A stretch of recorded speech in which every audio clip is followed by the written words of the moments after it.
You are now listening to Effin Radio. Things have gotten witchy around writing. The novel drags on and I can't bring myself to stare at another blinking cursor. I need movement. I need forward motion. I put my phone on silent. The only way to keep my sweaty little fingers from finding it, getting horizontal and scrolling till my hands go numb. Anything to run down the clock and say, I guess I just ran out of time. Maybe I need to clear the energy in this bedroom.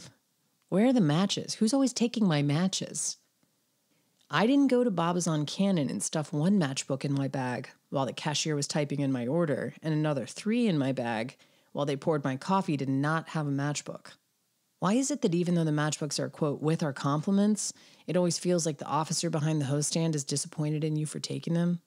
I'm not shoplifting from Eclairs after all. I bought a coffee, didn't I? I find a lighter instead. I torch a small nub of Palo Santo I have hanging around and think about how a friend once told me that Palo Santo trees are now endangered because of white women specifically. I wish I could unhear that. I need to adjust the thermostat, even though it's cold enough to properly store Chablis in here. How did I get so blocked? I thought that was an excuse for lazy people. The first 3/4 of the book just spilled out, and suddenly my brain won't form the words to finish the damn thing. It's because I need a coffee. Is it safe to have another cup? I like to think that my body has supernaturally adapted and that the caffeine doesn't even register anymore, but my anxiety would beg to differ and reminds me that I'm failing spectacularly at writing. I pour another iced coffee and sit down to try again. The phone rings. I don't answer because it's an old friend who I usually end up talking to for at least an hour. I haven't earned a phone call. I let it ring out. As soon as it does, I get a text.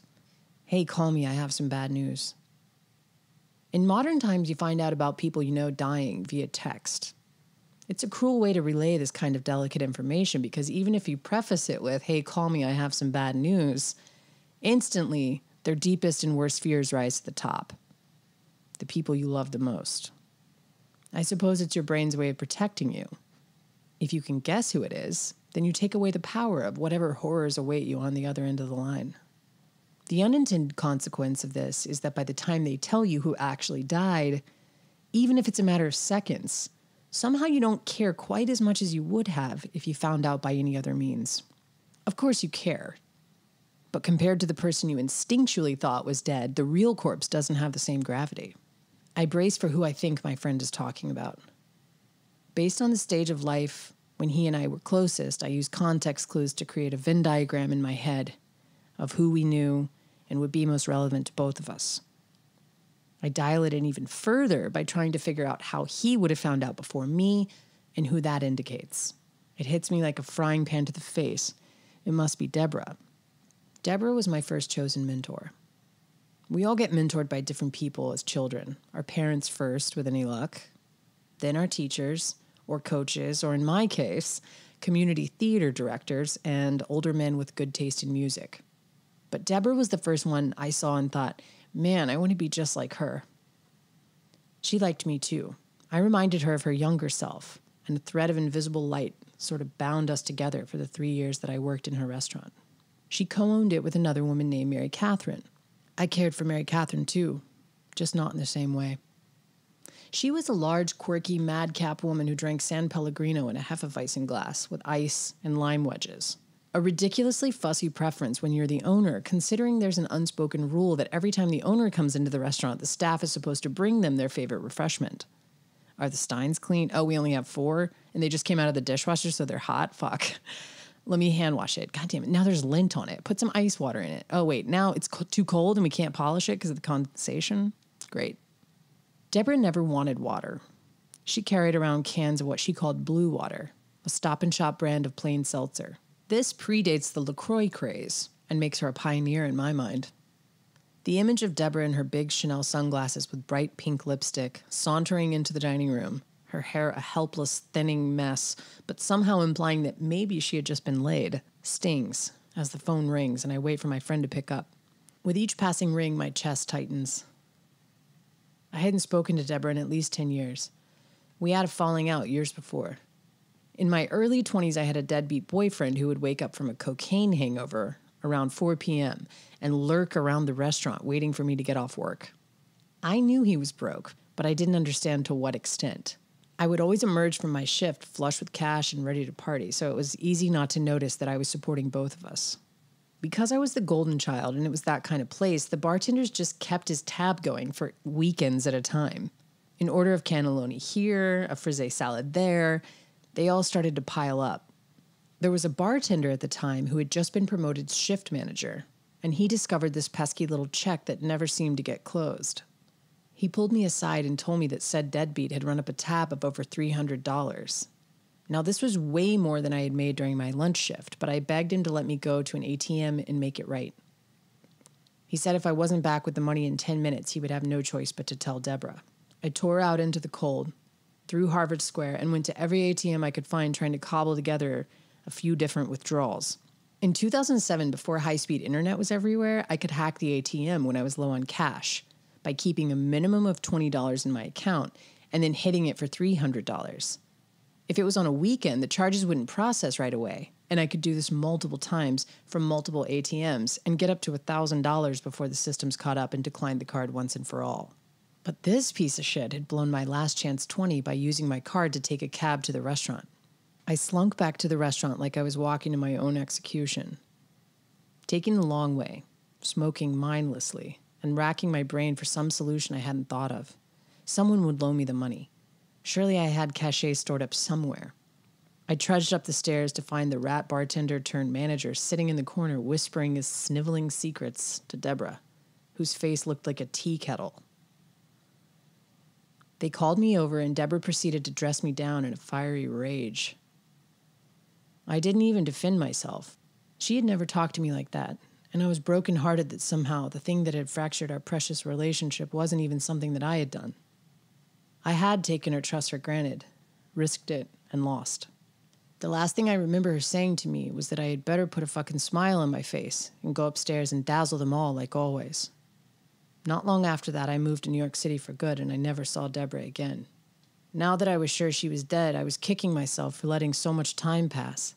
I could have apologized. I could have tried harder. I could have made her understand that it wasn't my fault. But 3 years turned to 5, and 5 to 10, and now as the lonesome ring of the phone warbled in my ear, I closed my eyes and braced for the news. "Hey, La," he says. That's our traditional and secret handshake of a greeting. "I'm on break at the restaurant. Mary Catherine passed away. I just didn't want you to find out on social media," he says. I froze. Oh, thank God. It's not Deborah. There's still time. I switched my focus back to Mary Catherine. She had meant a lot to him. She had meant a lot to me, too. "How's Deborah taking it?" I ask. "I'm not sure. I don't have many details. He has to go back to work, and we promised to chat soon." I suddenly become obsessed with the idea of seeing Deborah again. I'll get a flight. I'll show up at the funeral like a prodigal son with tits. They'll probably have a gathering at Deborah's magically haunted mansion after, where she'll make lentils with bacon lardons and coq au vin and shaved fennel salad with Meyer lemon supremes for everyone. And peppermint ice cream, the one that's dyed a pale shade of pink, with crushed peppermint swirls for dessert. My fantasy spirals on. I try to remember the layout of her house. I spent so much time there years ago. I still think I know where all the bedrooms are. I can imagine the dining room table, scattered with piles of unfinished projects and stuff from the restaurant, saved seeds from her legendary flower garden. I'll finally get the chance to apologize, and maybe she'll agree to be a guest on my podcast. Never mind that she's a notoriously private person who, according to rumors, is a borderline recluse since the restaurant shuttered in 2013. I can finally set things right. If only someone would tell me when the goddamn funeral is. No matter the cost, I'll find a way. I could apply for a credit card or... I try to be patient, but I hear nothing. I decide to reach out to another former coworker via text and ask him if he knows anything about the arrangements. I'm on JetBlue's website in a frenzy. I don't have his phone number anymore, so I DM him on Instagram. A tacky way to go. "Hey, it's been a while. I heard about MCD. Do you know when the funeral is?" Everything about this feels so impersonal. How do you politely ask for information when you haven't kept up with the relationship? It's clumsy, but I send it anyway. He doesn't respond. A day and a half goes by. He doesn't respond, and my feverish fantasy starts to fade. Eventually, a message pops up, bringing with it a gush of deranged hope. He doesn't know when the funeral is. Of course, I'm curious, but too ashamed to ask what the cause of death was. That's none of my business. It's no one's business. He seems to know that it's on my mind and sends a short message that says, "I'll probably find out later today. Liver failure." Liver failure? The words hang heavy. My heart aches for Mary Catherine. Then another message pops up, sad about Deborah for sure. I always loved her. MCD is less surprising, closet drinker. Wait, but Deborah isn't dead, right? No. But she's in a home. Sold the house a while ago and has dementia. I feel like a child who's been catapulted off a swing set, all the wind knocked out of my body. Dementia?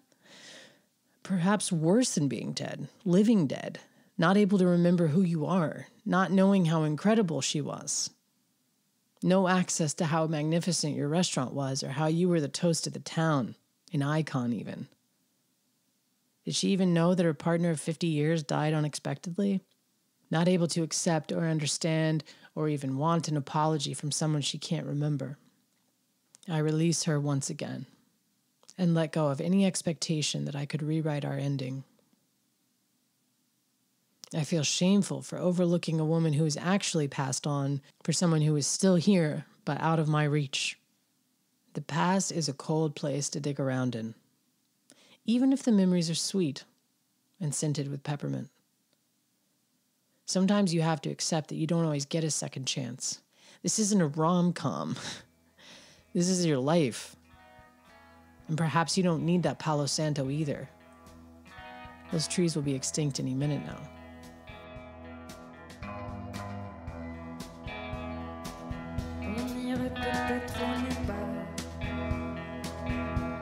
Les ciels sont plus beaux. Un vol direct avec l'escale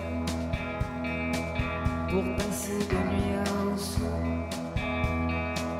On enverrait des cartes postales.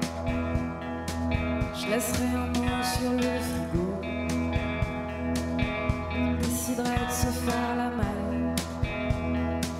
Ta famille, les amis, le bureau.